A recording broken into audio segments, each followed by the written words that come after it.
Hello everyone, today we are going to learn how to create and customize list view in Salesforce Lightning. So right now we are in account, so let's see how we can create new list view. So you need to click on this setting icon and you can click on new.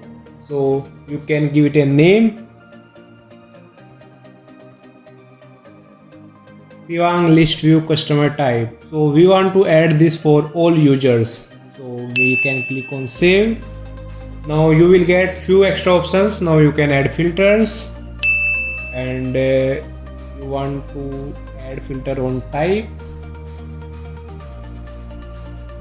So you can select type and equals. You can choose any operator. So we are gonna choose equals. What value you want to give? So we want to choose customer direct because we want to see the list of customer direct only. So you can see filter added. Now you need to only save. Right now we are getting all the types with prospect, customer direct, technology partner. If you save this, you will get only customer direct.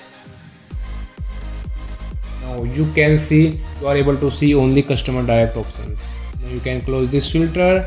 And if you want to customize this list view, you can click on same setting and you can click on select fields to display, and you want to remove billing state here, phone, remove, and you want to add something new like industry. You can add from here and save.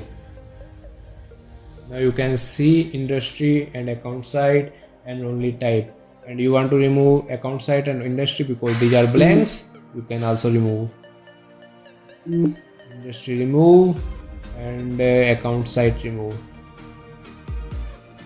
Now you are able to see only name, type, and owner. So this way you can choose and customize your list view, and you can select other list view from here like all accounts. Right now we can see all accounts here, and then back to select customer type, and you can also pin this list view. If you go on other tab like contacts, and if you get back on accounts, so you will get the same list view because you pin that list view. So thank you guys, and if you love this video, you can do like, share and subscribe.